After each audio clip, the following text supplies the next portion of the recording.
Muy bien, doctores. Lamentamos esta demora porque es por problemas climáticos, este, y la paciencia de todos ustedes la agradecemos mucho. Vamos a continuar con la clase. No sé si ya pueda transmitir usted. No, todavía no me podrían apoyar con la presentación, por favor.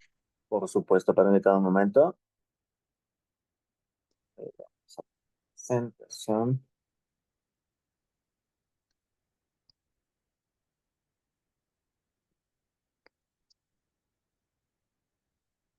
Bien. Y ya transmitir.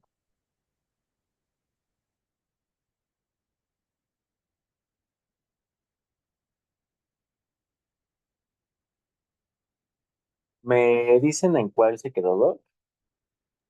Estábamos hablando justamente ya de las técnicas, íbamos en lenguaje pediátrico, pero bueno, ahorita les voy a poner unos cuadritos con los ejemplos justamente de cada una.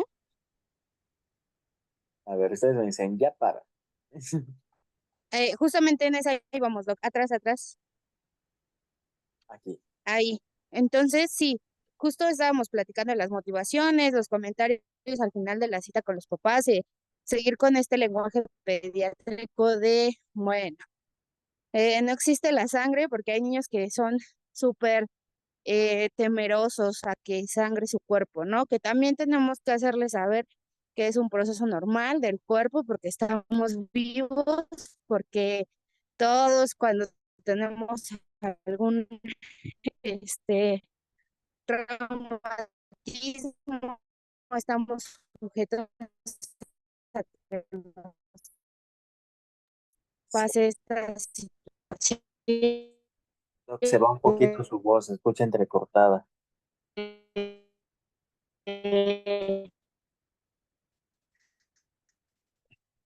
Pues sí, justo el hecho de minutos y me cortó. Doctora,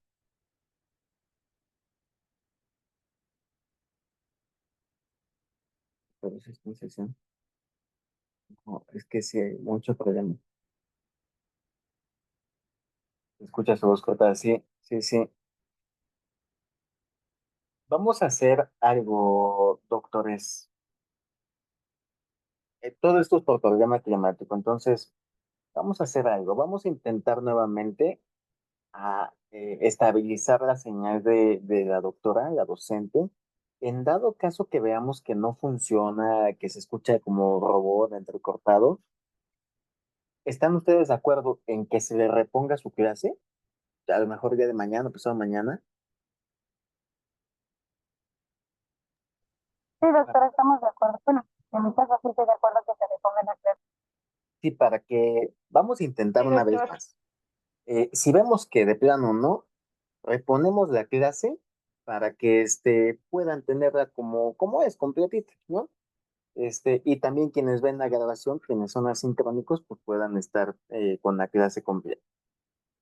Entonces, vamos a esperar unos minutos, vamos a intentar nuevamente conectar. Si vemos que no, reponemos clase.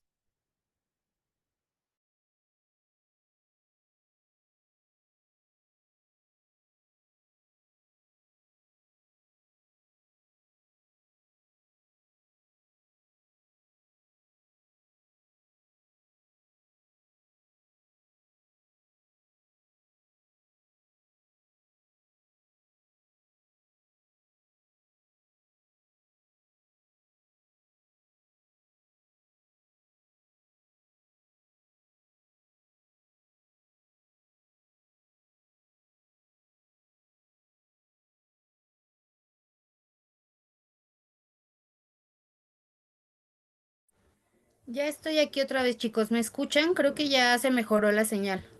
Ahí se escucha muy bien, Doc. Estábamos hablando ¿No? también los alumnos, en dado Sí. caso que se vaya a cortar o algo y vemos que no funcione, reponemos la clase en otro día. Pero si ahorita todo va en orden, le continuamos así. Ok, perfecto. Bueno, entonces justo estábamos con esta situación. Las técnicas de distracción también funcionan. Tener la televisión, alguna caricatura que le guste al paciente, algún videojuego, música relajante música de caricaturas, también todo eso nos ayuda en cuestión a los aromas también. Hay pacientes que ya identifican el aroma a consultorio dental, ¿no? Que en este caso es el eugenol. Entonces hay que tenerlo ya también controlado, un aromatizante o algo que nos esté ayudando también por ahí a las técnicas de distracción con los pacientes. Hay otra técnica que es decir, mostrar, hacer, esa la vamos a ver ya más adelante, y la modificación de la conducta, los refuerzos positivos, las limitaciones que se deben de tener justamente en la consulta. Entonces, en cuestión a la clasificación de técnicas de control, está el enfoque físico, que es la restricción física, mano sobre boca y dispositivos de limitación física, y el enfoque farmacológico, que son las sedaciones conscientes y la anestesia general. En cuestión del enfoque psicológico, las técnicas de comunicación es lenguaje pediátrico, lo que hablábamos justo, adaptado a su edad o ligeramente superior, que son las alabanzas. Términos dentales, pues bueno, podemos ocupar agüita dormilona, el ácido ortofosfórico, jabón de los dientes o shampoo para dientes, el dique es un paraguas, los explorados son contar los dientes, vamos a ver cuántos dientes tienes, las coronas es su sombrero de dientes o el escudo de Iron Man o las coronas de princesas. La turbina, que en este caso las piezas, los cepillos, la regadera, lo que ya hablábamos, el sellador es los pintadientes. No hay que mentir, no hay que llegar al grado de mentir y decirle, oye, te voy a poner una agüita dormilona y no te va a doler, cuando justamente sabemos que el proceso de la anestesia pues se siente, ¿no? Aunque pongamos ahí anestesia tópica y demás, sí, sí molesta ahí la aguja, entonces hay que saber manejar la situación. Hay que hacerlo de forma clara y razonable, saber que el niño va a tener un dolor, pero a lo mejor, vas a sentir un pellizquito, traigo la uñita un poquito larga, entonces vas a sentir que te estoy pellizcando un poquito, por favor, no te muevas porque si no te puedo dormir las manos, etcétera. Entonces, no debemos de usar vocabulario que despierte el temor, ¿no? Te voy a picar, te va a doler, va a salir sangre, etcétera. Las técnicas de comunicación, lo que ya hablábamos, felicitar, alabar, decirles que son los mejores, darles un diploma al final de la consulta, gracias por ayudarme, tienes una excelente idea de lo que estamos haciendo y demás. Las técnicas de comunicación, la motivación no debe de durar de más de 4 minutos. Si con un paciente vemos que le estamos enseñando con los peluches didácticos lo que tenemos que hacer, no podemos extender la consulta más de 10 minutos porque los niños pierden interés. Entonces, tenemos que hacer que en estos 10 minutos justamente entre el interés de los pacientes por saber lo que vamos a hacer, técnicas claras, ya lo hablamos, explicar que sus dientes tienen problemas, qué hay que hacer para solucionarlo, cómo lo vamos a solucionar, qué es lo que tenemos que hacer, si ellos tienen dudas, si les parece fácil o difícil lo que vamos a hacer, si nos van a ayudar durante el tratamiento. Las técnicas de comunicación son elogiar el buen comportamiento, ¿ok? No recordar los aspectos negativos, como, ay, ¿te acuerdas que la vez pasada que viniste y lloraste en la consulta? No, todo lo que pasa en la consulta, como decimos, ¿no? Se queda en las consultas pasadas. Cada consulta es una nueva. Los niños tienen diferentes emociones a lo largo de los días, no siempre van con el mismo humor, eso también hay que tenerlo claro. Hay que darle refuerzos positivos, premiarlos, prepararlos para la próxima consulta. A lo mejor ya terminamos de hacer lo más complicado, que es una pulpotomía y una corona, pero la siguiente cita solo vamos a hacer una limpieza. Entonces, la siguiente vez que vengas te voy a limpiar con este cepillito, préstame tu uña, hace cosquillas, no pasa nada, etcétera. Mostrar afecto si es necesario. Hay niños que son muy sensibles, muy en el aspecto físico. Ellos necesitan tener esta conexión con nosotros, ¿no? Darnos un abrazo al final de la consulta, dame esos 5, lo hiciste excelente y demás. Y bueno, obviamente siempre con los papás presentes y el permiso de los papás sobre todo, ¿no? Entonces, también hay que repetir los elogios delante de los papás, no solamente durante la consulta. Al final, ya te vas, eres un campeón y demás. Toda esta situación de las técnicas de comunicación, la verdad es que sí nos ayudan en los pacientes pediátricos porque justo como lo comentábamos al principio, ellos lo relacionan con su entorno familiar, su día a día, lo que hacen en la escuela, por ahí pegarles una estrellita en la frente de que lo hicieron excelente, ellos lo asocian a que la conducta es buena, yo me porto bien, entonces mis papás están súper felices cada que yo salgo de la escuela y me ponen una estrellita. Lo mismo pasa en el dentista. Las técnicas de distracción, que ya lo hablábamos, cosas que capten su atención, ajenas al tratamiento, una película, cosas del fútbol, animales, hay disminuir la percepción de las molestias. Ahora hay perritos de ayuda justamente en la consulta. No soy fan, pero algunos doctores lo implementan y la verdad es que les funciona. Hay niños que son muy de mascotas, muy de peluches, muchas cosas así. Como lo comentaba yo al principio, a mí no me parece porque hay contaminación, hay cruzada de varios pacientes, pero pues a veces es funcional, ¿no? A veces nos sirve tener un peluche que ellos abracen, una almohadita que ellos estén apretando durante el tratamiento. Todas esas técnicas de distracción pues son válidas. Decir, mostrar, hacer. Esta es la principal técnica que siempre se utiliza en odontopediatría. Se realiza desde la primera consulta, ¿ok? Y en las visitas subsecuentes cuando se hagan procedimientos nuevos. Pacientes que son referidos que no están familiarizados con las técnicas, hay niños que ya vienen con experiencias previas que no fueron gratas para ellos. Entonces siempre hay que tratar de sensibilizar esta situación. De todos los tratamientos que vamos a hacer, ¿no? Te voy a revisar con un espejo, mira, no pasa nada, pon tu dedo, ya viste que tu dedo se marca en el espejo, es como cuando tú te ves en tu casa antes de salir de la escuela y listo, esto no hace nada. Entonces ellos adoptan el comportamiento de un comportamiento adecuado. La verdad es que suele ser de las mejores técnicas en pacientes de primera vez y en pacientes que ya quizá tuvieron un trauma, pero bueno, están abiertos a mejorar la experiencia, ¿no? Hay técnicas que ya son un poco más fuertes, donde mostramos mucho más autoridad, que es el control mediante la voz. Se utilizan, el tono de voz es importante, porque tenemos que ser una figura de autoridad. Entrando al consultorio, debemos dejar claro a los papás que ellos podrán ser los papás y sabemos que son su adoración y su tesoro más preciado, pero yo mando en el consultorio, ¿ok? Entonces, nada de que el papá llega y le pregunta, oye, ¿te está doliendo lo que te hace la doctora? Entonces, siempre dejar clara esta parte con los papás de, en el consultorio, la única persona que puede dar indicaciones soy yo, entonces, le voy a pedir, por favor, que, que, que nos ayude en esta situación de no estar preguntando, no usamos palabras que no son dentro del consultorio o que no están permitidas en la consulta. Eso también funciona explicarlo en la primera entrevista con los papás desde la primera cita, ¿no? Saber si ya tuvieron experiencias pasadas, dejar y marcar muy claros los límites con los papás, porque hay papás que son muy aprensivos con sus hijos, entonces suele pasar que ellos creen que nosotros pues sí estamos ofreciendo un servicio claro, pero lo estamos haciendo por el bien de sus hijos. Nosotros no queremos dañarlos, ni mucho menos. Entonces, la autoridad siempre en el consultorio somos nosotros, ¿no? Nadie opina otra palabra, nadie dice, ¿y eso que le va a poner qué es, no? Pregunta siempre los papás al final de la consulta. Hay que cuidar el timbre de la voz, la intensidad, tampoco nos vamos a poner a gritarles horrible a los niños porque eso también les causa miedo. Y el tono con el que le decimos, ya cuando un paciente se empieza ahí a distraer o ya no quiere que lo atendamos y demás, oye, estoy hablando, te estoy dando una indicación, si tú no dejas de llorar, yo no te puedo escuchar porque yo no escucho cuando los niños lloran y tú no me puedes escuchar a mí, entonces por favor, toma una pausa para que escuches lo que te estoy comentando, ¿no? No gritar, llegar al tono de, oye, te estoy diciendo que no, para nada, simplemente es manejar el control de la voz. Y bueno, el refuerzo positivo, la conducta se premia y aparece con más frecuencia. Hay niños que no les gustan los castigos y papás que tampoco les gustan ser regañados y castigados, ¿no?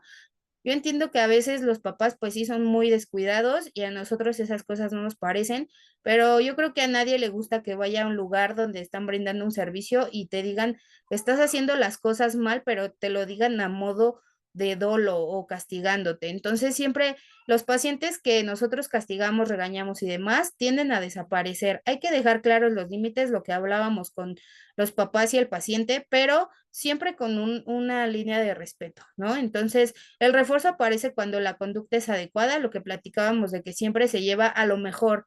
Tenemos estampitas, ¿no? Que son para los niños que se portan bien, pero no se portaron tan bien en la consulta. Y ellos ya vieron que el otro niño salió con un mega globo y un peluche. Entonces, si quieres que te dé lo mismo que al otro niño, pues es porque él no lloró, porque lo hizo excelente y demás, ¿no?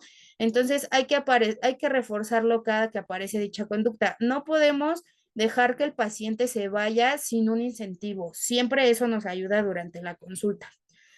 Los sociales, que son los elogios, las expresiones faciales de agradecimiento, sonreírle al paciente. A los niños les gusta mucho las personas que sonríen. Entonces, aunque estamos teniendo el peor de los días en el consultorio y en nuestra vida, a ellos una sonrisa les cambia completamente el panorama.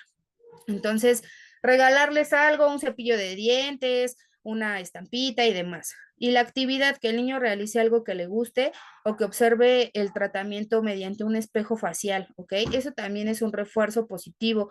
El hecho de que él esté viendo de que no está pasando nada, todos los instrumentos que estamos utilizando son para lavar el diente, para que ya no tenga bichos y demás. Entonces, eso nos ayuda bastante. La modificación de la conducta y las limitaciones. En los preoperatorios son los medios audiovisuales, que son los modelos, ¿ok? Podemos enseñarle con un peluche qué es lo que vamos a hacer durante la consulta o pasarlo, de hecho, también ahí a otra consulta con un paciente que ustedes sepan que es súper tranquilo, que se porta bien, invitar un día a los papás y citarlos a la misma hora y decirle al niño, mira, él se llama tal, es nuestro amigo, aquí todos somos amigos, entonces tú me vas a ayudar hoy a atenderlo para que veas que se porta súper bien y que él nos ayuda durante la consulta. Y los niños aprensivos sin experiencia dental, también hay que modificar la conducta en esa parte.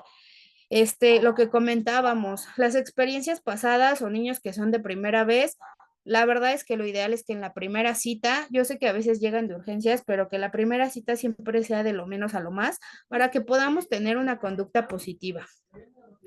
Modificación de la conducta, la desensibilización también es muy importante. Los niños pierden sucesivamente el miedo y disminuye su ansiedad y aumenta su cooperación, la jerarquía de los procedimientos que provocan ansiedad. Sin embargo, el temor que esta puede estar relacionada con un personal que no está calificado o la jerarquía de la ansiedad, ¿no?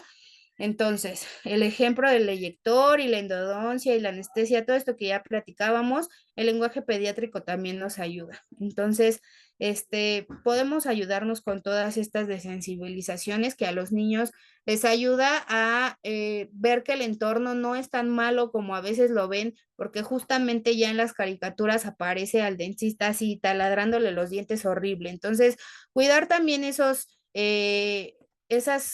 cosas que ven ellos en la TV, porque hay caricaturas muy buenas que nos ayudan a saber que nosotros los dentistas les ayudamos a los niños y caricaturas que no nos ayudan para nada. Hay que cuidar eso también.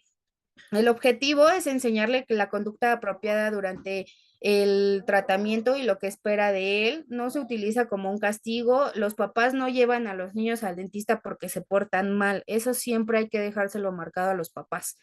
Técnicas que controlan o limitan los movimientos para su protección. Eso es importante. Hay pacientes que en cuanto al comportamiento no nos ayudan a pesar de que ya hicimos varias técnicas.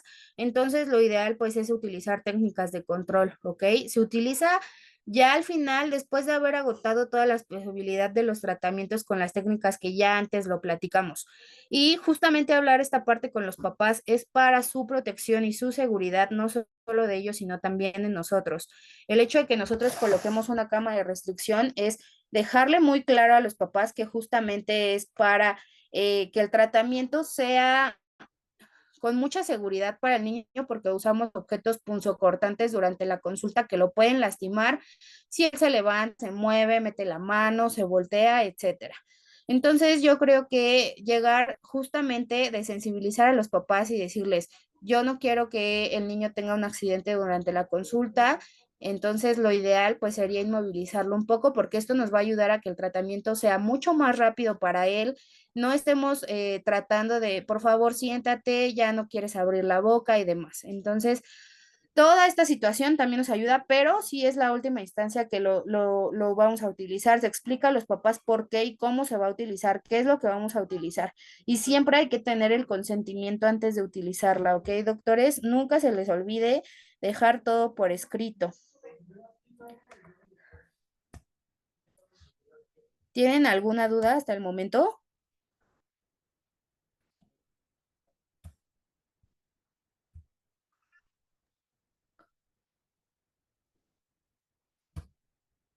Ok, bueno, la restricción física, el uso de abrebocas es muy importante. No podemos hacer una restricción física sin abrebocas porque va a ser imposible abrir la boca del niño y estar trabajando con ella durante el tratamiento, ¿ok?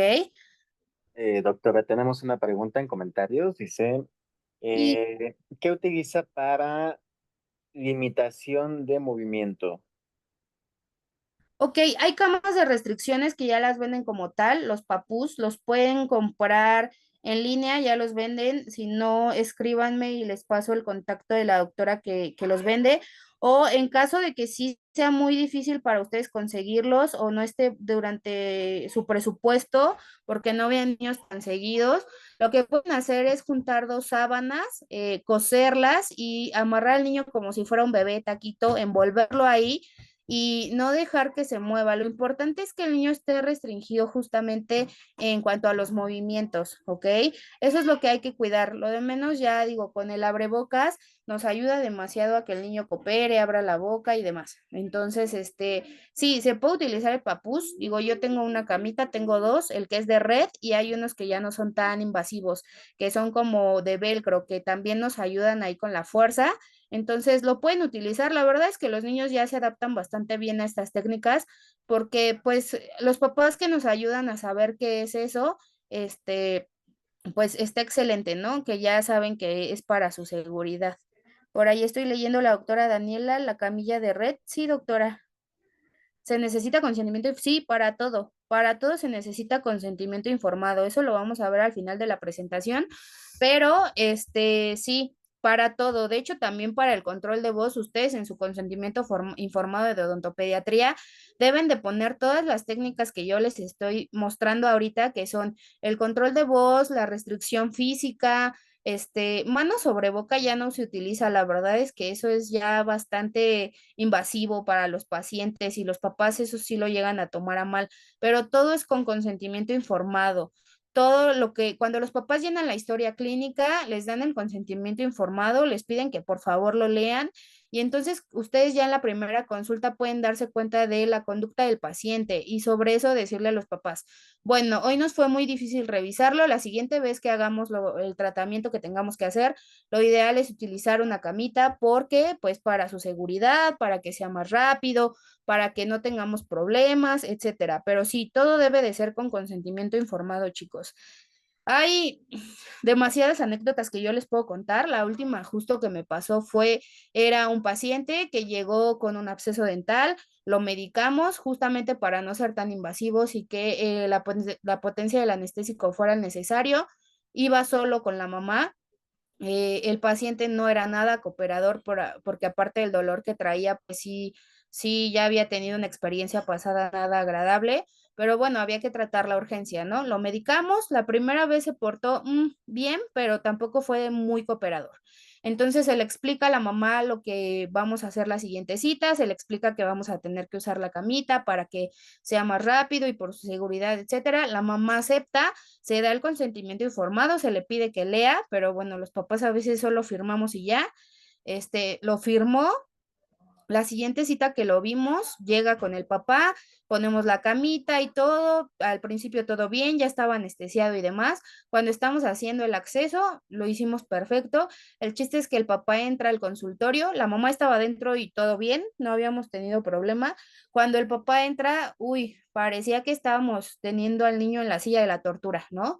Entonces el papá pues sí se molestó y dijo que no, que él no estaba de acuerdo porque lo estábamos dañando y su subconsciente y que en el consultorio pasado no le habían hecho eso, pues pues sí, pues no le habían hecho eso porque en realidad no le habían hecho el tratamiento indicado y por eso se hizo el absceso, ¿no?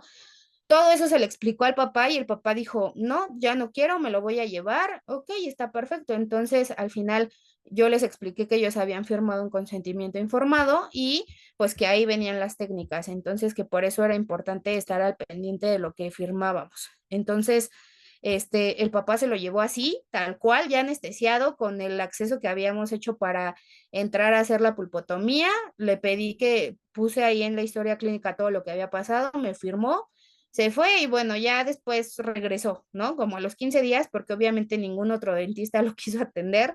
Pero bueno, son pacientes con los que hay que aprender a lidiar y es justo lo que yo les comentaba. Hay veces que los niños no son tanto el problema, sino los papás son los que tenemos que concientizar, porque nosotros como papás y las experiencias que hemos vivido, justamente porque antes no estaba esta educación de pediatría y la salud bucal y demás, somos muy aprensivos y creemos que con nuestros hijos vamos a hacer igual o va a pasar lo mismo y les transmiten sus temores. Entonces, siempre todo con consentimiento informado, doctores. Siempre, siempre, todo lo que vayan a hacer, decir, mostrar, hacer, lo tienen que especificar todo, todo en el consentimiento. Las diferentes técnicas que se utilizan en odontopediatría las tienen que colocar y los papás tienen que leer el consentimiento para cualquier cosa que pase durante la consulta, decir, señor, usted firmó un documento, ¿ok?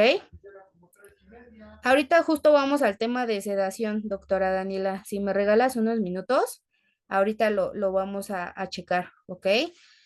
Bueno, seguimos. Restricción física, el uso de abrebocas es obligatorio. Los niños tienen una masticación súper fuerte, entonces tienen que estar bien al pendiente porque por ahí los dedos nuestros, híjole, se llevan cada mordida si no usamos el abrebocas, que al final los que vamos a sufrir somos nosotros, ya no tanto a ellos, ¿ok?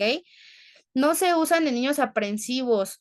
En niños que, por ejemplo, de repente lo lleva la mamá y no nos había dicho que tenía tos, o en pacientes con experiencias pasadas donde no utilizaron restricción física, pero sí el abrebocas y lo tuvieron 4 horas con la boca abierta, es mejor no utilizarlo, pero sí hay que tener en claro que son pacientes que son poco cooperadores, o sea que al final de cuentas nos cooperan, pero tampoco son imposibles, porque en los pacientes que sí necesitan restricción física forzosamente, que no son nada cooperadores y demás, sí hay que utilizar el abrebocas por seguridad de ellos y de ustedes también, ¿ok?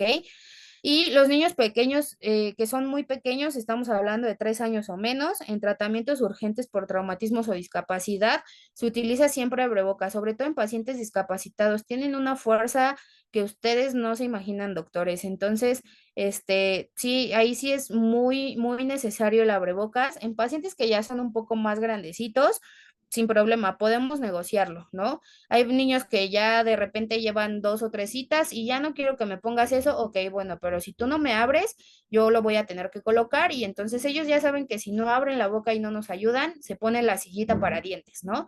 Hay niños que se adaptan bastante bien y ya no lo utilizan, entonces sí, eso sí es negociable, el abrebocas. Esta técnica que les decía que ya casi no se utiliza, mano sobre boca en 1920, la doctora Evangeline Jordan, está indicada en niños sanos momentáneamente histéricos y desafiantes, no niños muy pequeños o con impedimento mental o físico porque lo podemos tomar como agresión física, ¿ok? Ahí sí tienen que estar muy atentos. Esta técnica, la verdad, ya está empezando a hacer, ya no se está empezando a usar tanto, porque aquí sí nos vemos malos. De por sí tenemos la fama de ser malvados y nosotros le decimos al niño cállate y le tapamos la boca, pues no, no es ideal. Pero funciona con algunos niños que sí de verdad no son nada cooperadores, no escuchan, no nos hacen caso. Entonces eso también lo tienen que colocar en su consentimiento informado. Y bueno, ya están en el tratamiento de decirle a la mamá, oye, voy a tener que taparle la boca un momento para que él me logre escuchar porque no nos estamos entendiendo y el tratamiento se puede hacer muy pesado, ¿ok? Se utiliza para conseguir la atención del niño y detener la explosión verbal que él está teniendo de gritos. Hay veces que son niños muy avanzados y nos dicen groserías y demás. Entonces se utiliza, pero siempre después se hace un refuerzo positivo, ¿ok? Ok, mira, ya te puse mi manita, la voy a quitar porque tú me estás ayudando y ahora sí me vas a ayudar. Y el niño entonces ya entiende que si él se porta bien, nosotros no tenemos necesidad de hacer esto, ¿ok? Esta siempre va acompañada del control de voz, lo que les platicaba. No llegar al grado de gritarles, pero sí mostrarles quién es la autoridad en el consultorio. Estos son los dispositivos de limitación física. Esta justamente, doctores, es la camita de red que las están utilizando. Por ahí la doctora me preguntaba cómo se podía hacer si no las tenían, pues con toallas, sábanas, cinturones también funcionan, ahí amarrando la sabanita con un cinturón para que no se mueva, todo con consentimiento previo de los papás, ¿ok? Siempre en el consentimiento informado, todas las técnicas que estamos describiendo es necesaria que las coloquen para que no tengamos un problema, ¿ok? Ahora sí vamos a los enfoques farmacológicos. La sedación consciente. Esta sedación se utiliza ya como último de, ya agotamos todas las instancias, la restricción física vimos que tampoco nos funcionó porque hay pacientes que a pesar de estar amarrados tienen muchísima fuerza, entonces ya no nos funcionó eso, no podemos nosotros ni el asistente ni los papás controlarlo y vemos que sí es un paciente muy complicado, entonces sí podemos utilizar la sedación consciente, ¿ok?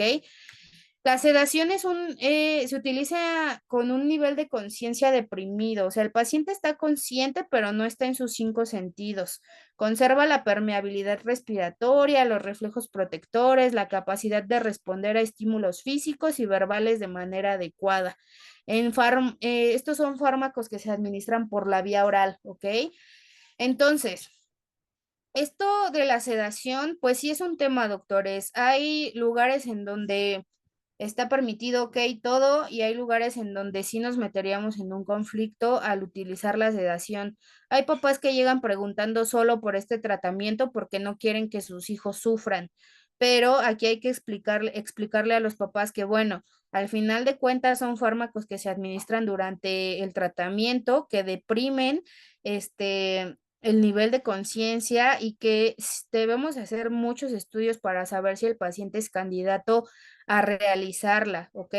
Hay niños que son muy pequeños, que por ejemplo lo que platicábamos antes, dicen, mi hijo tiene de 1 a 3 años, ya lo llevé a 3 dentistas y no se dejó atender. Pues sí, claro, está en la edad en la que solo quiere estar con sus papás, todo le da miedo, solo el niño solo quiere a su mamá y demás. Entonces debemos de brindarles esta seguridad de que no es la mejor opción siempre en todos los casos por las consecuencias que pudiera llegar a tener, ¿ok? Cómo va a reaccionar el paciente ante los estímulos ante los fármacos que se le administren y demás. Hay otra técnica que también aplica en niños pacientes de 1 a 3 años, que es que los papás se suban con ellos al sillón dental, ¿ok?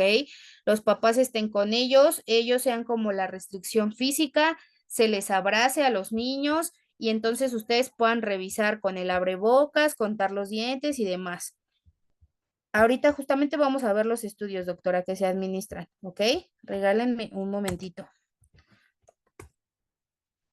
Está indicado, pues, en pacientes de 3 años o menos, les digo que los papás a veces sí llegan buscando esto, o en pacientes que son muy aprensivos, con problemas de conducta, déficit de atención, discapacidad, síndrome de Down, Asperger, autismo, experiencias médicas u odontológicas traumáticas. Esto también ya se agota ya hasta las últimas instancias. Digo, yo sé que a veces decimos, pues ya mejor que se duerma y yo trabajo más rápido, sí, pero todo tiene consecuencias, doctores. Entonces hay que agotar todas las instancias en pediatría. A veces los niños ya con el paso del tiempo se van acostumbrando a la restricción física y llega un momento en que ya no la utilizamos, ¿ok? Entonces podemos entrar justamente por ahí con los papás psicológicamente, de que a veces no es lo mejor para los niños, aunque ellos lo vean así. La otra es la anestesia general. Está indicada en pacientes con enfermedades odontológicas severas, en niños discapacitados que no son controlables, con enfermedad médica significativas o cuando tenemos un traumatismo extenso en el macizo facial. La anestesia general sí se utiliza eh, En pacientes que sí son, digo, no vale la pena hacer una anestesia general si solo tenemos que colocar una resina o solo hay que hacer una pulpotomía y una corona. Estamos hablando de pacientes que tengan un alto índice de caries, en donde sí hay que hacer varios tratamientos que son muy extensos y prolongados y el paciente no es cooperador, o pacientes que están discapacitados y necesitamos hacer, no sé, los cuatro cuadrantes porque los cuatro cuadrantes están mal, ¿ok? Esas son las indicaciones para la anestesia general. Pacientes que tuvieron algún traumatismo extenso como fracturas, todas ese tipo de lesiones que tenemos también están indicados. Son pacientes pues que no podemos atender con anestesia local, entonces sí está indicada la anestesia general en estos casos. Aquí les puse unos cuadritos que van de acuerdo a la edad, ¿ok? A partir del año, pues aprende a andar, agarra objetos, disfruta de los juegos. Entonces, con ellos hay que trabajar rápido, porque la comunicación, como yo les decía, es casi imposible. De 1 año y medio, el no es su palabra favorita, muy rara vez obedece, no le gusta esperar, no entiende las palabras que decimos, entonces las técnicas aquí son más cortas y simples, ¿ok? A partir de los 2 años, pues tienen un mejor lenguaje, aumentan el desarrollo motor, tienen más estabilidad emocional, entonces es lo mismo que para 1 año y medio, ¿ok? Hay que hacerlo rápido, hay que hacer un tratamiento que no sea extenso, no más de 30 minutos, recuerden, porque los niños se cansan, se aburren y jamás nos van a querer volver a ver. En los 2 años y medio tenemos los terribles dos. Es muy exigente. Lo que él dice es lo que se tiene que hacer. Hay emociones violentas, entonces hay que facilitar las rutinas, evitar situaciones en las que el niño sea el que mande. Siempre nosotros tenemos que ser la figura de autoridad en el consultorio, ¿ok? Y la comunicación es a través de sus sentidos, tocarlo, darle la mano, decirle, oye, déjame revisarte, ¿vale? Tú y yo somos amigos, esto va a ser muy rápido, no me voy a tardar. Si tú me ayudas, en 15 minutos vas a estar afuera, pero como tú no sabes cuánto es 15 minutos, vamos a contar del 1 al 60 y te vas, ¿no? Y entonces ahí empezamos a contar muy lento y el tratamiento se hace para ellos súper rápido. A partir de los 3 años, ya empiezan a razonar, les gusta hacer amigos, tienen nuevas palabras en su vocabulario, ya son más susceptibles a los elogios. Tenemos que dar órdenes sencillas con técnicas fluidas y alabarlos. A esa edad a ellos les gustan que les digamos qué bonita te ves, oye, vienes con tu vestido de princesa o vienes disfrazado de Spider-Man, wow, yo hoy no voy a atender a Pepito, ¿no? Hoy voy a atender a Spider-Man. Entonces tú eres Peter Parker, ¿verdad? Y el niño se siente ahí, wow, yo soy Spider-Man y yo vengo aquí al doctor, ay, déjeme tomarme una foto con Spider-Man para enseñarle a todos los niños que hoy vino al consultorio. Ese tipo de cosas, la verdad es que los refuerza muchísimo. A partir de los 3 años ya son mucho más sociables, pero ya tienen más aspectos físicos que nosotros podemos detectar durante la consulta, ¿no? Se muerde las uñas cuando está preocupado, están en la sala de espera y se están mordiendo las uñas. Entonces hay que tenerles paciencia, comprensión y afecto. Estos niños son los que nos tienden a abrazar, a darnos la mano, a todo eso. A partir de los 4 ya se tratan con firmeza y bueno, disfrutan otros aspectos. Ahora sí las películas les gustan, la música, toda esa situación, ya se saben toda la película completa de las princesas o de Cars o algo así. Entonces esas técnicas de distracción nos ayudan con ellos bastante. En los 5 años, las alabanzas, los elogios, pero siempre firmes, ¿ok? A partir de los 6 años, no les gusta que los regañemos, les cuesta más trabajo adaptarse, tienen mucho más tensión porque ya estamos en una edad escolar, necesitan tener la razón y ganar, ¿no? Hay que tenerles mucha comprensión, explicaciones detalladas y seguimos con las alabanzas. A los 7 años los niños se vuelven muy caprichosos, exigen que siempre sea lo que ellos quieren, necesitan tener la aprobación. Trata de cooperar, pero sí seguimos teniendo esta comprensión sin sin exceder los límites de las alabanzas, ¿no? No hay que criticar demasiado, no hay que mostrar tanta autoridad. A esta edad es donde somos sus amigos y ya atendimos a toda su escuela y toda su escuela se portó súper bien. Entonces yo le voy a decir a sus amigos que él también se portó súper bien. A esta edad los niños les gusta compararse con los otros y ser ellos los que siempre ganan. Entonces, hay que reforzar estos aspectos psicológicos con ellos, ¿ok? A los 9 años, pues no les gusta que los critiquen, ya estamos entrando en la adolescencia, entonces hay que hacerlo responsable de su conducta. Oye, tú ya eres un niño grande, ya te puedes cepillar los dientes tú solo, te voy a enseñar cómo, pero si tú no lo estás haciendo bien, tus papás siempre nos tienen que ayudar, ¿no? Siempre está interesado en los amigos, en la familia que está en su entorno. Hay que ser comprensivos, pero dejar que el niño ya se comporte como un adolescente, porque justamente ya estamos entrando en esta edad de que los niños pueden hacerlo por sí solos, ¿ok? A los 11 años, pues ya estamos preocupados más por la apariencia física, trabajar en equipo, la higiene personal, no le gusta que los dientes se les vean amarillos o que les huela mal la boca. Entonces hay que hacer que el niño se sienta lo más interesado posible durante el tratamiento, ¿ok? Hay que por ahí también reforzar el tema de la ortopedia. Ahorita se está dando mucho en los pacientes pediátricos que desde eh, edades cortas podemos detectar las maloclusiones dentales. Entonces, justamente a esta edad de los 11, un poquito antes, explicarle a los papás que para ellos es importante el verse bien, ¿no? Y bueno, por ahí hacer tratamientos de ortopedia, perdón, para que los pacientes ya a esta edad, pues tengan unos dientes derechitos o los llevemos los remitamos con el ortodoncista, justamente. Dime, Diana. Los remitamos. ¿Hasta qué edad es buena la ortopedia en niños? Depende mucho de muchas cosas, ¿ok? Hay que valorar, eh, una, como lo comentamos al principio, no todos los niños crecen igual. Las niñas somos más aceleradas en cuanto al crecimiento, entonces cuando ya las niñas tienen su primer menarca es mucho más difícil ver cambios con ortopedia. Por lo regular, de los 10 a los 11 años, las niñas ya llevan tratamientos de ortodoncia porque es muy difícil ver resultados con ortopedia. En niños tenemos un rango de edad hasta los 12 porque por ahí hay niños que van un poquito atrasaditos con la dentición. Entonces hay que valorar muchas cosas, ¿no? Hay que mandar a hacer radiografías panorámicas para ver qué tal están los dientes, si vienen todos, cómo vienen los caninos, etcétera. Y también hay que ver, pues lo ideal es pedirles una radiografía carpal, eso también nos ayuda. No sé si ya vieron ese tema, pero bueno, si están interesados también, con gusto les puedo pasar mi tesis. Yo la hice justamente de ortopedia en odontopediatría y la radiografía carpal es un gran auxiliar cuando nosotros ya vemos los estadios de maduración de los huesos. Nos ayuda a determinar si todavía es apto para ortopedia o ya definitivamente con ortodoncia, ¿ok? Sí, ahorita les dejo al final mi correo, si no en la siguiente clase me recuerdan y se los doy y se las mando, ¿ok?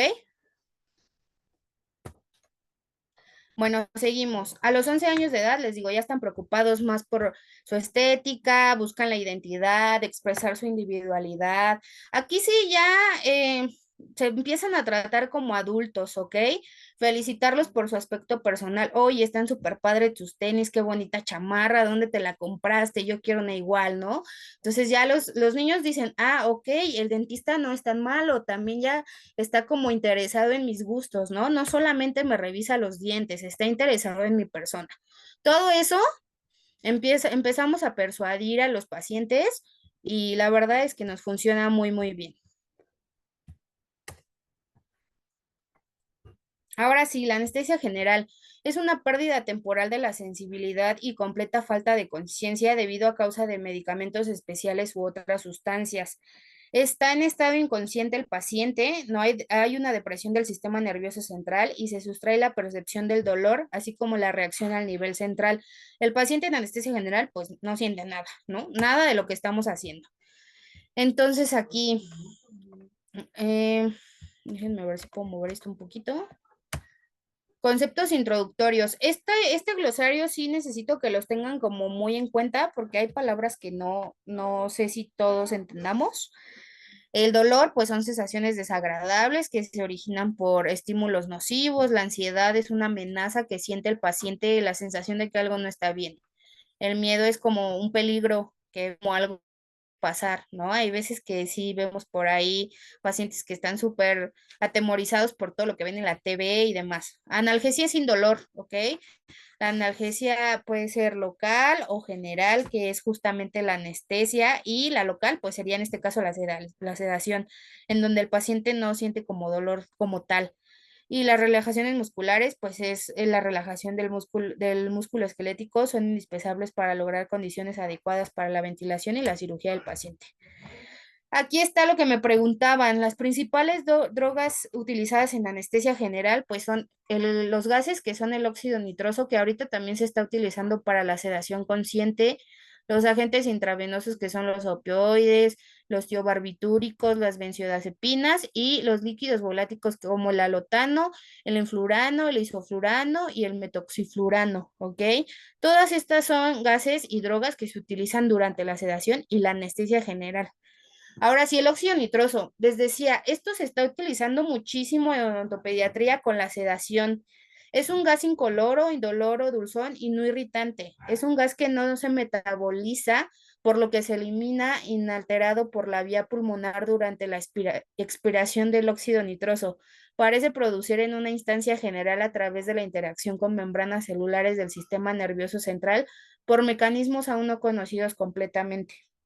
A nivel del corazón cardiovascular, ejerce una acción simpomiética ligera y produce una depresión del miocardio discreta, es decir, baja las pulsaciones, ¿ok? Aumenta la resistencia vascular pulmonar y hay una depresión respiratoria leve. Es utilizado en odontología como analgésico en anestesia general y se emplea como un segundo gas en la sedación. Tiene poca potencia anestésica. Aquí sí, aunque no ustedes utilicen una sedación consciente con óxido nitroso, lo ideal siempre también es anestesia local, ¿ok? Porque el paciente sigue sintiendo. Entonces, hay que administrarlo, hay que colocarlo, no importa. Siempre se hace con la ayuda de un anestesiólogo. Digo, al menos que ustedes tengan un curso que ya lo sepan manejar, pero lo ideal es que sí tengan como un profesional ahí también que nos esté ayudando, ¿ok? Entonces, seguimos ahí.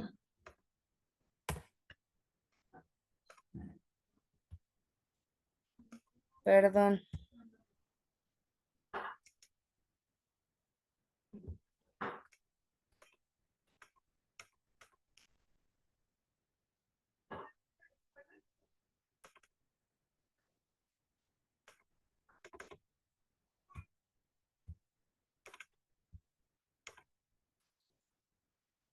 El enuranio procede de una broncodilatación e inhibe los broncoespasmódicos y la respuesta de los vasoconstrictores, ¿ok? Aquí sí ya no se utiliza anestesia local porque ya hay una vasoconstricción. Produce la disminución de la presión arterial y del gasto cardíaco, dependientes de la dosis administrada, ¿ok? Atenúa la respuesta, bloquea, hay taquicardia, puede haber hipotensión arterial y puede haber una respuesta vasomotora, un incremento de las resistencias periféricas a la hipovolemia, ¿ok? ¿Tienen alguna duda en este lenguaje que estoy utilizando? ¿O todos entendemos perfecto qué es la hipovolemia?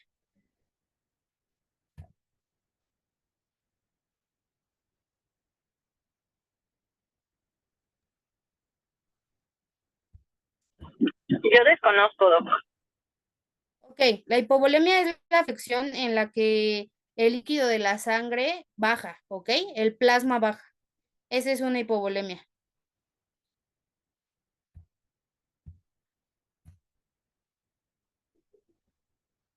O sea, digámoslo en palabras simples, que los órganos empiezan a disminuir el oxígeno. Por eso se entra como ya en un estado, este se utiliza más en la anestesia general. ¿Sí nos quedó claro?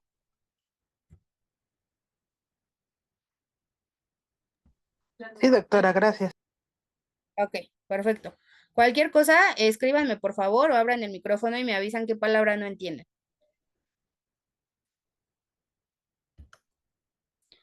El isoflurano, pues bueno, durante la inducción hay un deceso en la presión sanguínea, pero vuelve a a la normalidad con la estimulación quirúrgica. Estos los utiliza, les digo, más que nada el anestesiólogo, ¿ok? Presenta una coeficiencia de participación sangre-gas menor a la del alotano. El alotano es uno de los más agresivos. Entonces ahí ya deben de tener un equipo, un anestesiólogo con el que platiquen, ustedes estén empapados como del tema. Yo sé que este gas es menos peligroso o causa menos cosas y demás. Y bueno, se elimina por los pulmones, justamente. El motoxiflurano es el anestésico más potente de los gases inhalatorios, ¿ok? La inducción anestésica es lenta y esta puede durar de 20 a 30 minutos. Por lo regular, esto se administra antes de empezar con la sedación. Llega el anestesiólogo, está el paciente, por ahí le administra unas gotitas y entonces esto empieza a deprimir justamente el sistema, ¿ok? Los opioides reducen la intensidad de las señales del dolor que llegan al cerebro y afectan las áreas del cerebro que controlan las emociones, lo que disminuye los efectos de un estímulo doloroso. Los medicamentos que pertenecen a esta clase incluyen la hidrocona, por ejemplo, la vidicona, la oxoricona, que es el oxicón, y el Percocet, ¿ok? La morfina, que en este caso sería el Cadian y la vicina, la codeína y otros medicamentos que están relacionados. Las benzodiazepinas son utilizadas en la práctica clínica anestesióloga. El diazepam, el midazolapam, el lorazepam. Hay doctores odontopediatras que cuando ya ven muy difícil antes de recurrir a a la sedación, administran estas benzodiazepinas, ¿ok? Hay que tener mucho cuidado con esto que administramos en los pacientes. Les decía yo que se necesitan diferentes estudios. ¿Cuáles son los estudios que necesitamos? Si vamos a hacer una sedación consciente y demás, o una anestesia general, pues bueno, el anestesiólogo pide tiempos de coagulación, ver que todo está bien con la hemoglobina, todo este tipo de laboratorios son auxiliares. En el caso de que ustedes quieran administrar una benzodiazepinas, porque veo que también varios cirujanos las administran, se pueden administrar, pero hay que tener en cuenta la dosis, ¿ok? No todos los pacientes pesan lo mismo. No es lo mismo administrársela a un paciente de 3 años a un paciente que tiene 12 años. Estos sirven para tranquilizar al paciente como para anestésicos, así como para generar o mantener o completar la anestesia. Hay que sacar la dosis ponderal. ¿Sí saben sacar una dosis ponderal en cuanto a base del medicamento? En lo que me escriben, si saben o No, no, profe. continúo. ¿No? Ok, bueno, la siguiente clase también les voy a reforzar ahí un poquito ese tema, ¿ok? Les puedo ayudar, digo, no soy fan, ya les dije, de estar haciendo esto. No, no es una regla de tres, doc. Hay que saber el peso del paciente, el medicamento que se va a administrar, de cuánto es la dosis, y entonces ahí sí podemos sacar como una tablita, ¿ok?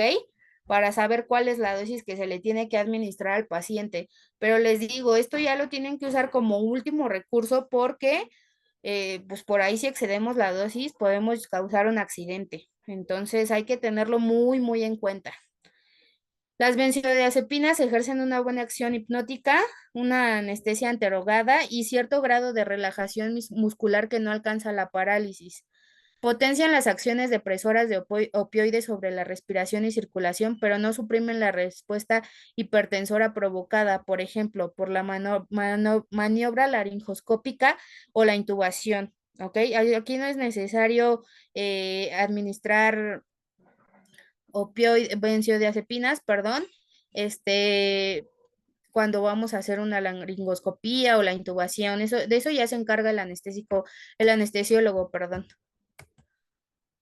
Los anestésicos no volátiles son la ketamina, entomidato y el propofol, ¿ok? El midolazepam, los neuroaptoanestésicos, estos también los utilizan por ahí el propofol de repente en la sedación consciente, ya se está utilizando mucho junto con el óxido nitroso, también nos deprimen el sistema, ¿ok? Por eso el paciente entra como en un estado de relajación y sigue sintiendo dolor, pero no es tan potencial porque todo el sistema nervioso central está en un estado de relajación. La ketamina también ejerce una acción anestésica corta, entonces hay que actuar rápido cuando estamos utilizando esto. Se caracteriza por un estado similar al cataléptico, ya que un paciente aparenta estar despierto, pero es incapaz de responder a estímulos sensitivos con pérdida de la conciencia, inmovilidad, amnesia y analgesia. O sea, no tiene dolor, ¿ok? Provoca un aumento de la actividad simpática con el consiguiente incremento de la frecuencia cardíaca y de la tensión arterial. En caso de que lleguen a administrar cualquier fármaco de los que yo les estoy mencionando, es muy importante, doctores, que siempre estén monitoreando la frecuencia cardíaca, ¿ok? Y la tensión arterial. Por ahí con un oxímetro hay que ponérselo al paciente para ver que todo esté bien. Alcanza rápidamente concentraciones cerebrales anestésicas, siendo la duración medio de la anestesia de unos 20 minutos. Posee acción sedante e hipnótica corta, antimética y antipiruginosa. ¿Estos términos les quedan claros, chicos, o no?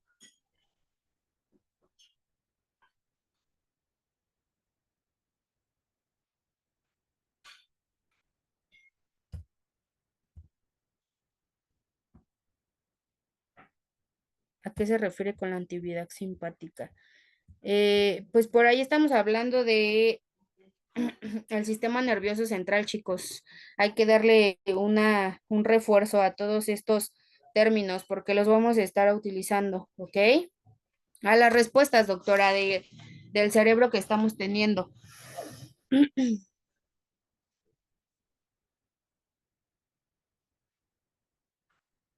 No sé si tengan alguna otra pregunta. Por ahí. ¿Es cierto que el rumor del óxido nitroso da risa? Híjole, sí.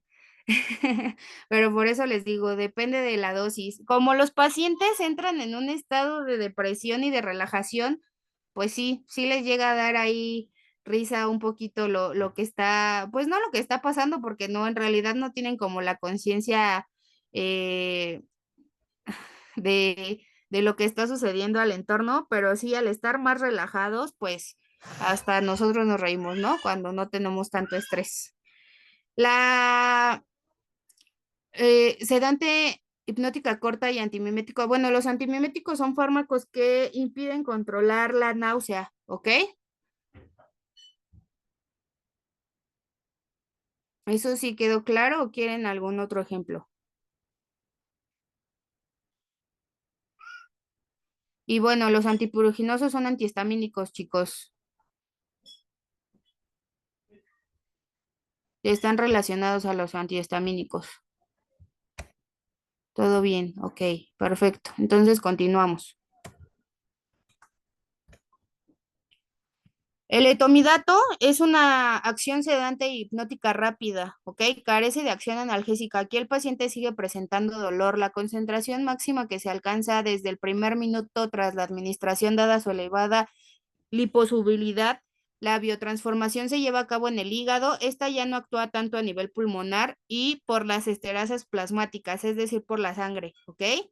Reduce el flujo sanguíneo cerebral y el consumo de oxígeno, no altera la mecánica miocardiática ni la dinámica vascular, por lo que no reduce la presión arterial. No favorece la liberación de la histamina, produce cierta depresión respiratoria y en algún caso se ha llegado a una apnea corta. ¿Sí recordamos lo que es una apnea? Bueno, la apnea es el trastorno del sueño, chicos, ¿ok? Donde la respiración se empieza a detener. Exacto, sueño. El propofol posee acción sedante hipnótica corta, antimimética y antiporoginosa, lo que ya habíamos platicado. A nivel cardiovascular, ocasiona hipotensión por disminución de las resistencias periféricas y bradicardia, que puede llegar a un paro cardíaco. Es lo que les decía, hay que tener mucho cuidado con los medicamentos que se administran durante la sedación consciente y la anestesia, ¿ok? Disminuye el consumo de O2, o sea, el oxígeno y el flujo sanguíneo miocardiático. La respiración es profundamente deprimida, en particular durante la inducción. Eh, el efecto potenciado son los opiáceos, perdón. No altera las funciones hepáticas ni renales. Tiene propiedades anticonvulsionantes, induce la amnesia, pero es de menor grado que las benzodiazepinas. Aquí la diferencia de las benzodiazepinas y el propofol, pues es que aquí sí podemos llegar a un paro cardíaco, ¿ok? Lo que les había comentado. Hay que administrar la dosis correcta. Los pacientes deben de ser monitorizados de manera continua en caso de detectar una posible hipotensión, obstrucción del tracto respiratorio o una insuficiente toma de oxígeno. El midazolam es un poderoso ansiolítico hipnótico anticonvulsionante, relajante esqueletomuscular y tiene propiedades sedativas, ¿ok? Es considerado la benzodiazepina de más rápido efecto. Este midazolam también lo administran mucho algunos ontopediatras, cirujanos y demás. Funciona bien, tiene una propiedad sedativa, pero sí hay que tener en cuenta la dosis, doctores, por favor, siempre es importante. Por ahí, un paciente no se puede ir de su consultorio si ustedes administraron un fármaco y todavía no tiene respuestas de sentidos importantes, ¿ok? Nunca pueden sacar un paciente del consultorio dormido. Siempre o cuando terminen de trabajar o se espera en la sala de espera y ustedes revisan que esté bien, no lo pueden mandar dormido a su casa, no lo pueden mandar todo sedado a su casa. Sí va a tener cierto grado de sedación, pero hay que ver que ya responda a estímulos. Los neuroheptoanestésicos es un analgésico opiáceo potente, ¿ok? Esto es el fentanilo, el alfentanilo, el sufentanilo y la insensibilidad del dolor provocado por la neuroheptoanestesia, ¿ok? La analgesia es la actividad motora, suprime los reflejos autómicos y el mantenimiento de la estabilidad cardiovascular. Ahorita, antes se podía utilizar el fentanilo, ahorita ya no, chicos, ya está penado. Entonces también tengan cuidado con eso. Platiquen siempre tengan un anestesiólogo de cabecera, acérquense a estos cursos de sedación con los anestesiólogos que de repente dan, o váyanse por ahí, el seguro luego da pláticas gratis sobre este tipo de sedaciones, entonces ahí pueden esclarecer muchas dudas. Hay doctores que todavía utilizan el fentanilo en cuestión a los anestesiólogos, entonces hay que tener mucho cuidado porque si nos podemos meter en un problema si el anestesiólogo no está actualizado. Y bueno, aquí, déjenme ver cómo puedo hacer que se vea. Aquí está.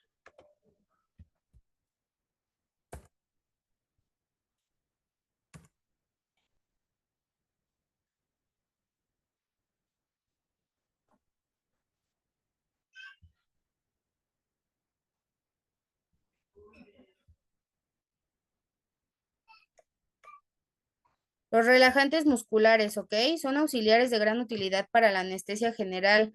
Ofrecen relajación muscular clínica durante la misma cuando se efectúan procedimientos quirúrgicos. Permiten disminuir la dosis de anestésicos potencialmente tóxicos, evitan las altas concentraciones que necesitarían los anestésicos para producir la relajación muscular por sí solos. Relajantes musculares, les digo, hay odontopediatras que sí los administran, que justamente podría ser uno, que ya hablábamos, que es el midazolam. Ese es un relajante muscular, ¿ok? Pero hay que tener en cuenta muchas cosas, como ya lo platicábamos. Los anticoalergénicos son fármacos que se utilizan con premedicación y con vagolítico. Sus principales acciones disminuyen el volumen y la acidez de secreciones gástricas, secreciones faríngeas y traqueobronquiales. ¿Hay algún problema con el término vagolítico o todos estamos entendiendo? Bueno, por ahí los vagolíticos son medicamentos que inhiben los receptores anticoalergénicos, ¿ok? Los que inhiben la acción del nervio vago en el corazón.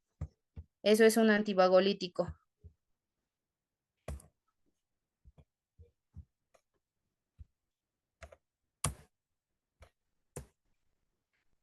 Relajan el músculo liso, la motilidad, el tono gastrointestinal, reducen el tono esfínter esofágico interior y elevan la presión intracortular por dilatación de la pupila.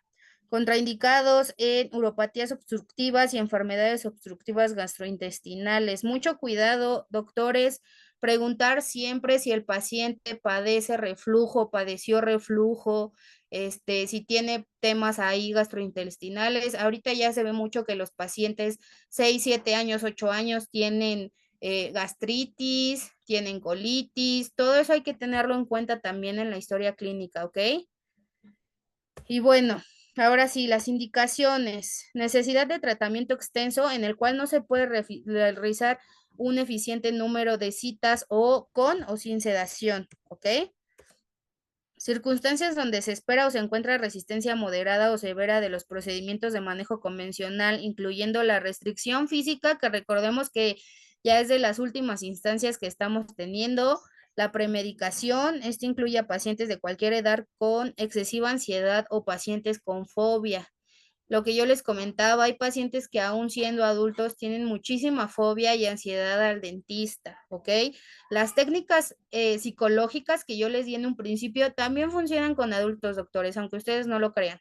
A los adultos también les gustan que los elogien, que les digan que lo están haciendo excelente, que son buenos pacientes. Si ustedes aprenden a manejar la parte psicológica de los pacientes, todo resulta mucho más fácil y no tenemos que llegar a usar fármacos, ¿ok?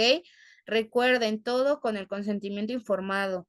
Cuando el estado neurológico médico y la tolerancia del niño no permiten que el tratamiento seguro sea en el consultorio, alguna discapacidad física o sensorial y enfermedad dental severa. Pacientes con convulsiones hay que valorar, ¿ok? Qué grado de epilepsia a lo mejor están manejando y demás para saber si podemos atenderlo en el consultorio o no. Eso lo vamos a ver la siguiente clase, ¿ok? El RCP y todo este tipo de pacientes que podemos atender o no en el consultorio. Quien tiene limitación en el movimiento mandibular, por ahí hay niños que sufren traumatismos, chocaron, se cayeron, tuvieron un traumatismo muy fuerte, ahí sí lo que les decía, lo que ya no se puede arreglar con anestesia local, pues bueno, sí recurrimos más que nada a la anestesia general, ¿ok?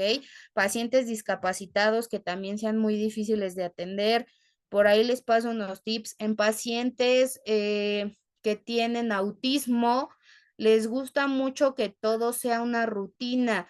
Misma Filipina que llevaron el primer día que los visitaron, ¿ok? No se cambien la Filipina, aunque les guste mucho la de color azul y la vez pasada se pusieron la verde, pónganse la verde otra vez. Hagan una serie numérica, ¿ok? Si tú me abres, yo voy a meter la regadera y vamos a contar hasta el 10. Abre bocas, pieza de mano, 1, 2, 3, 4, 5, 6, 7, 8, 9, 10. Quitamos la pieza, lo dejamos descansar y así seguimos, ¿ok? Eso les funciona mucho a los pacientes autistas. Si no, pues bueno, ya llegamos a un grado farmacológico también con ellos. Niños con compromiso sistémico como enfermedad cardíaca, discrasia sanguínea. ¿Saben qué es una discrasia? La discrasia sanguínea es la alteración permanente cualitativa y cuantitativa anormal de la sangre, chicos. O enfermedades renales, pacientes que padezcan de los riñones. ¿Sí quedó claro lo que es la discrasia?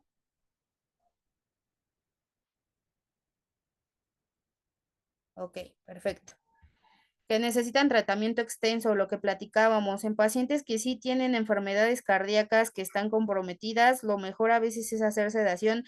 Sí se puede manejar de manera local, pero les digo, siempre tener estudios actualizados, nada de que ya fui al seguro y me dijeron que sí me podían atender. Interconsultas, doctores, con su cardiólogo, que les mande ya la carta en donde diga que sí se puede atender, con qué tipo de anestesia lo podemos atender, todo eso les funciona también. Alergias a la anestesia local. Hay pacientes que sí reaccionan a la anestesia. Hay que tener mucho cuidado. Alguna vez la mamá me preguntaba, oye, ¿le puedes hacer una prueba porque nunca lo han anestesiado? Sí, sí se puede.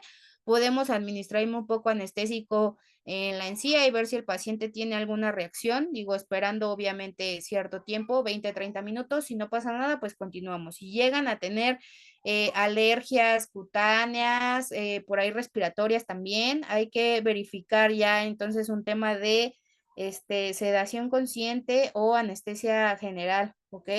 Pacientes con traumas o infecciones orofaciales también tenemos que valorarlos ya farmacológicamente.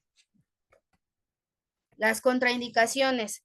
En un paciente que está sano y responde a las técnicas de manejo de conducta, aun cuando se requiera un tratamiento extenso, si el paciente tiene todos los dientes con caries, pero es un paciente que ustedes ya vieron, que se puede atender con manejo de conducta, con restricción física, etcétera, pues bueno, ahí sí no hay ni cómo decirle a los papás que anestesia local. Les decía que muchas veces los papás es lo que llegan buscando, entonces hay que hacer conscientes a los papás de los riesgos que se pueden tener en caso de que se realicen este tipo de técnicas farmacológicas y que a veces es mejor pues escucharlo llorar a lo mejor 20 minutos en lo que ustedes ponen una resina a tenerlo que sedar completamente para eso y a lo mejor lo manejan por citas, ¿no?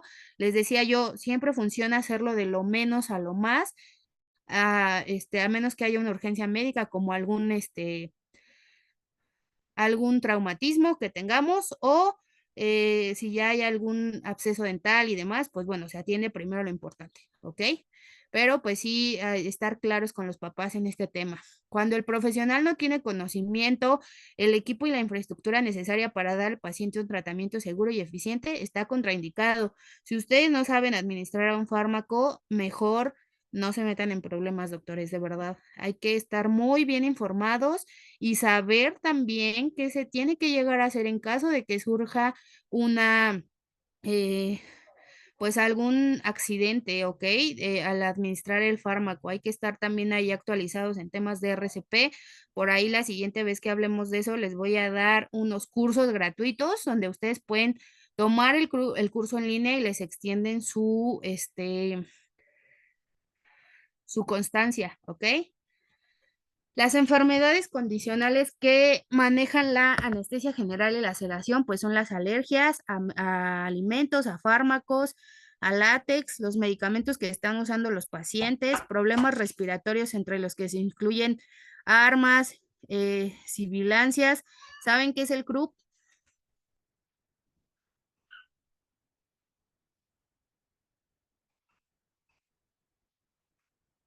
Por ahí no los leo.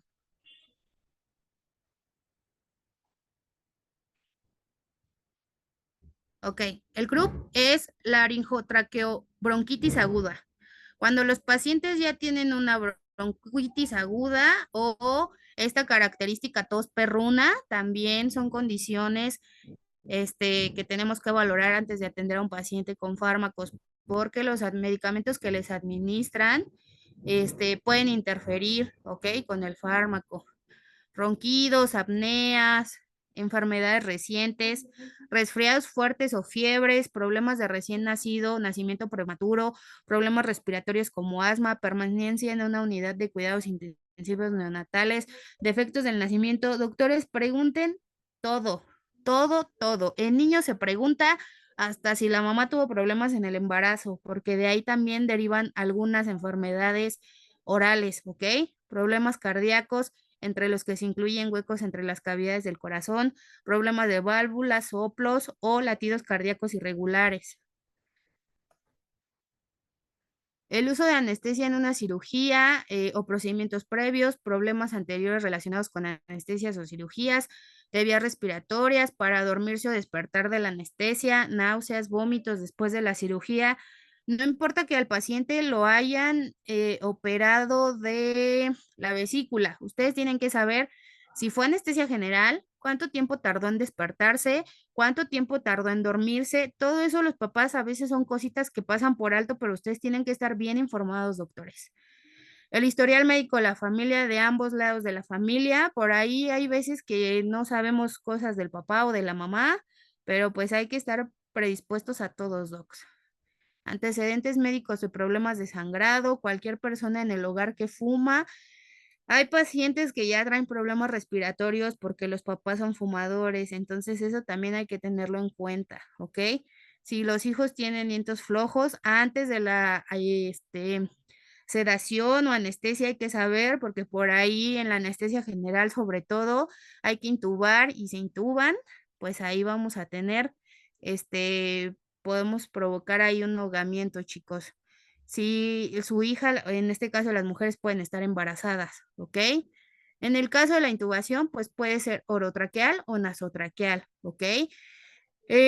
La que se utiliza en los procedimientos odontológicos casi siempre es nasotraqueal, pero en pacientes muy pequeños o aquellos con hipertrofia de cornetes es preferible realizar una intubación orotraqueal para prevenir traumatismos o hemorragias. ¿Alguien sabe cómo podemos saber si tenemos problemas de cornetes en los pacientes? ¿Con qué este estudio que siempre pedimos nos podemos dar cuenta de eso? Aparte de ser respirador vocal, tapando una fosa, pues no es muy efectivo, doctor. Exacto, con una radiografía panorámica. Ahí nos podemos dar cuenta cómo están los cornetes de los pacientes. Hay que alinear la cabeza y cuello. Bueno, esto ya es más de temas de los anestesiólogos, pero es importante que ustedes también sepan y estén al pendiente, ¿ok? Se eleva bueno, se alinea el cuello y la cabeza para realizar la laringoscopía. Es necesario poner en línea recta los dientes incisivos hasta la naringe y la tráquea y se logra con la alineación de los tres ejes de dirección, que son la cavidad bucal, la cavidad faringe y el eje de la faringe y la tráquea, ¿ok?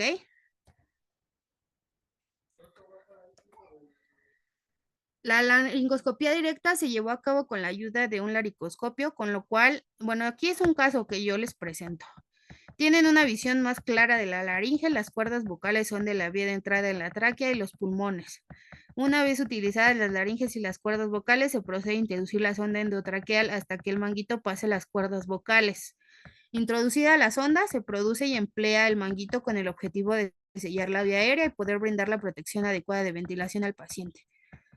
Cuando el paciente entra en fase quirúrgica, el anestesiólogo fija los aditamentos de motorización, coloca protección ocular, una capelina fija en la cánula y el tubo endotraqueal o a la cabeza del paciente. Aquí les dejo un calibre de sondas endotraqueales según la edad, chicos.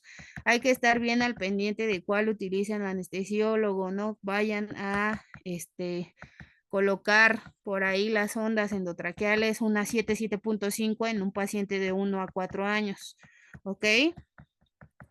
Las complicaciones intraoperatorias, pues bueno, puede ser dolor de garganta, carraspeo, lesiones en la boca o en los dientes debido al procedimiento de intubación en caso de que sea necesario o relativamente frecuente. La somnolencia, confusión o nerviosismo al despertar relativamente frecuente, náuseas o vómitos, la acción de apretar los dientes al despertar, porque recuerden que está en un grado de relajación muscular, entonces por ahí hay veces que no miden la fuerza, ¿ok? Dificultad de respirar al despertar o que esté como raro, la broncoaspiración que da lugar a neumonía. Es raro, pero suele pasar, ¿ok? Y de forma obsesional, problemas cardíacos, accidentes cerebrovasculares u otras complicaciones que ponen en riesgo la vida. La sedación tiene 3 niveles según la ADA, consciente, profunda y analgesia relativa con óxido nitroso. Esto era lo que platicábamos, ¿ok? Complementada con anestesia local, permite realizar el procedimiento quirúrgico con el mínimo estrés fisiológico o psicológico, ¿ok? La sedación consciente es una técnica en la cual los agentes se utilizan para producir el estado de depresión del sistema nervioso central, no de inconsciencia. Hace posible realizar el tratamiento, pero se conserva la comunicación con el paciente, ¿ok? Y el paciente es capaz de responder a órdenes al tiempo que se mantienen las vías respiratorias abiertas. Eso es lo que hace el óxido nitroso. En los niveles de sedación hay 3 niveles: leve, interactiva, donde la leve es donde el paciente está despierto, ligera ansiolisis y disminución de la ansiedad. ¿Saben qué es la ansiolisis? La ansiolisis es el grado de sedación en donde la persona está relajada, ¿ok? Eso es el ansiolisis, el grado en el que lo tenemos dormido al paciente. La segunda es el nivel interactivo, que es la eliminación de la ansiedad, depresión mínima del nivel de la conciencia, ojos abiertos, cerrados temporalmente y responde a las órdenes verbales. Casi siempre cuando hacemos sedación en óxido nitroso estamos en el nivel 2, ¿ok? Y en el nivel 3 es la no interactiva, que tiene depresión moderada del nivel de conciencia, sueño fisiológico con ojos cerrados, no responde a órdenes verbales y responde a otros estímulos como la punción, el estiramiento de la mejilla, etcétera. La sedación profunda es un estado inducido y controlado de la depresión de la conciencia en la cual el paciente no despierta fácilmente. No puede ser acompañado de pérdida parcial de los reflejos protectores porque hay permeabilidad de la vía aérea y solo responde a estímulos muy intensos o repetidos. La analgesia relativa con óxido nitroso es el estado de conciencia, el miedo y la ansiedad son eliminados sola o en combinación con otros fármacos, diferentes grados de sedación. El objetivo coadyuvante puede obtener una conducta más positiva ante el tratamiento dental. Criterios para evaluar al paciente el bienestar: vía aérea sin compromiso, estado de hidratación adecuado, pacientes con posibilidad de caminar con asistencia médica y pacientes con posibilidad de hablar y sentarse, ¿ok? Eso es lo que hay que evaluar cuando se hace una sedación con óxido nitroso. La sedación consciente, pues bueno, ya le decíamos, pacientes de 3 años, problemas con dificultad, síndrome de Down, experiencias traumáticas. Y estos son los requisitos preoperatorios, doctores, los que platicábamos, que por ahí me decían que qué estudios necesitábamos, pues todo esto. Historia clínica integral, con diagnóstico y plan de tratamiento, resultado de laboratorios y valoraciones del médico pediatra y anestesiólogo, ¿ok? Siempre, siempre, siempre médico, pediatra y anestesiólogo. Hay anestesiólogos, pediatras también, pueden conseguir el contacto de uno. Selección del fármaco, el nombre, la dosis y la vía de la administración que van a utilizar. Consentimiento por escrito, donde vengan los beneficios a efectuar esta sedación o la anestesia general, los posibles riesgos que se empleen y entregar en los padres instrucciones sobre precauciones y cuidados posoperatorios. El ayuno debe de ser de 4 a 6 horas. Los pacientes deben ir acompañados de 2 adultos porque a veces va la mamá sola, pero la mamá está súper nerviosa, entonces siempre 2 adultos, ¿ok? El niño no se dormirá, únicamente estará relajado. Hay que vigilar estrechamente los efectos de la medicación. Es normal que el niño duerma después de la sedación. Hay que despertarlo antes de salir del consultorio, pero es normal que durante el día o saliendo o en el carro se duerma. ¿Qué se necesita? ¿Qué material necesitamos? Bueno, una fuente para la administración de oxígeno, un eyector quirúrgico, el oxímetro de pulso y los fármacos y equipo de urgencias médicas. Las vías de administración: hay vía oral, que las ventajas son la aceptación y la fácil administración. Está indicada cuando se requiere bajos niveles de sedación y las desventajas pues son la absorción prolongada e imprecisa. Si el paciente escupe o vomita, hay que postergar la cita, ¿ok? Porque la dosis no está siendo la correcta. Y pues bueno, se administran en el consultorio. La vía rectal, esta tiene de ventaja disminución de incidencia e intensidad de los efectos secundarios. Las desventajas es la incomodidad de la administración y pues bueno, hay veces que se utilizan en niños muy pequeños. La vía parental, indicada en niños con graves problemas de manejo, incapacidad o falta de deseo por aceptar otras técnicas y puede ser submucosa, intramuscular o intravenosa. Y la inyección, ¿ok? La vía nasal tiene una acción rápida, no es dolorosa y no requiere cooperación del paciente. La vía inhalatoria es una acción rápida, tiene control sobre acción y duración, eliminación y recuperaciones rápidas. No todos los fármacos se pueden administrar por esta vía, es decir, la vía nasal, porque hay irritantes de la mucosa nasal. Y la vía inhalatoria no en todos los pacientes. Claustrofóbicos, pacientes que tienen claustrofobia, está muy complicado una vía inhalatoria, ¿ok? Infecciones de vías aéreas superiores, estados de infecciones de respiraciones agudas y respiradores orales. La selección de la técnica farmacológica, pues bueno, el fármaco en sedación leve está indicado en niños tensos, potencialmente cooperadores con cambio de conducta en citas posteriores. La sedación interactiva, niños agitados, aprensivos con llanto que no cooperan e interrumpen el tratamiento con movimientos. Y la sedación, que es la número 3, los pacientes con ninguna cooperación, ¿ok? El fármaco de sedación leve, ansiolíticos o antihistamínicos vía oral, nasal o rectal, hidroxicina, benzodiazepinas, derivados de la fenotiazas, analgesia por inhalación de óxido nitroso. Hay que observar siempre, monitorear al paciente, chicos. La sedación moderada o interactiva, analgesia con óxido nitroso, oxígeno como midazolam, hidroxina, hidrato de cloral. Hay que vigilar la función cardíaca en este caso.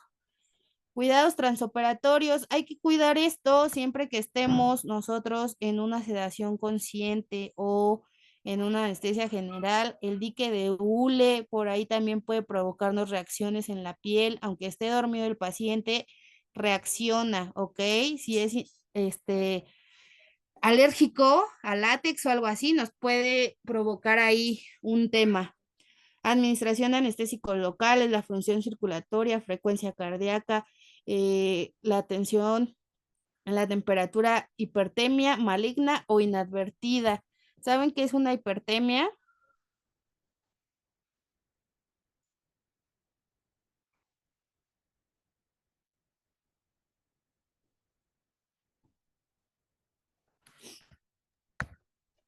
Es un incremento de la temperatura corporal.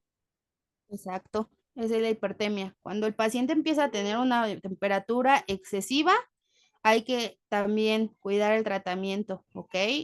Parar lo que estamos haciendo. Entonces, la oximetría, lo normal, ahí les puse que es de 90 a 100. La hipoxia leve es de 80 a 90 y la hipoxia severa es de menos de 80, ¿ok? La monitorización de los signos vitales, chicos, siempre hay que estar monitorizado todo eso. La analgesia con óxido nitroso fue descubierta por Spradlin en 1672. Un estado de conciencia en el cual el miedo y la ansiedad son eliminados. Siempre se hace con oxígeno, las concentraciones fines analgésicos son del 20 y del 50% y el paciente está despierto.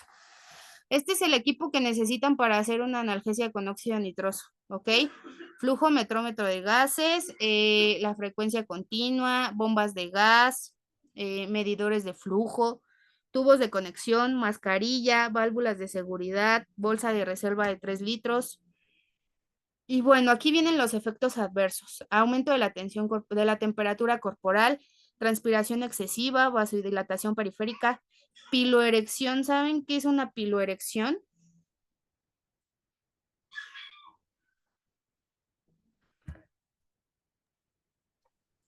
La Cuando el vello piloerección es corporal se, sí, como que se exacto, eleva, cuando ¿verdad? dicen, se me puso la piel de gallina. Eso es una piloerección. Si hay náuseas, lenguaje incoherente, que tengan alucinaciones los pacientes, vómito, cambio en la concentración de gas, se retira la mascarilla, se gira la cabeza, el cuerpo del paciente y aplicar el oxígeno al 100, ¿ok? Hay que estar muy al pendiente de esos. Hay pacientes que aún con el óxido llegan a vomitar. Inhalación por 2 horas continuas reduce los niveles de metionina y de la síntesis de la vitamina B12. En el personal expuesto más de 3 horas por semana, aumento de incidencia de trastornos hepáticos, renales y neurológicos y abortos espontáneos o malformaciones congénitas. De manera crónica, parestesia, adormecimiento de las extremidades y pérdida del control de esfínteres. Fármacos utilizados en la sedación leve y moderada. Doctores, teníamos que salir 8:30. ¿Quieren que terminemos la clase, la siguiente clase o continuamos?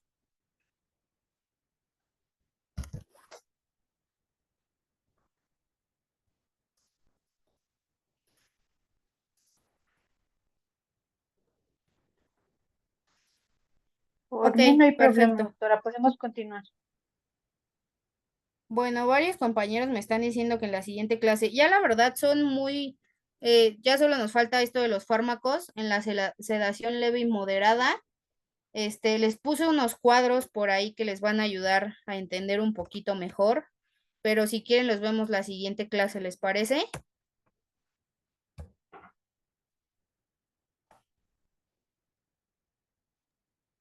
Ok, perfecto. Entonces, no sé si tengan alguna duda al respecto de lo que vimos el día de hoy, si quieren que, bueno, mejoren la presentación algo que les esté ayudando, que ustedes no lo vean tan necesario, también háganmelo saber, es válido, no tengo ningún problema. Y la siguiente clase, pues solo terminaríamos con los fármacos y les daría lo del consentimiento informado y pasaríamos al otro tema de urgencias médicas, que la verdad está bien porque van de la mano. Excelente, doctora. Pues entonces vamos a continuar la siguiente clase. El día de hoy se les estará subiendo los videos en dos partes, lo que fue la primera parte de la clase, de cuando antes de que hubiera interferencia, y esta segunda. ¿Ok? Entonces nos vemos la siguiente clase, que si no me equivoco es el día martes 23, ¿verdad, doctora? Sí, así es, doctor. Muy bien. Pues damos por terminada la sesión de hoy. Nos vemos la siguiente clase y les deseamos una feliz noche. Cuídense mucho. Excelente noche, doctores. Hasta luego. Gracias, buenas noches.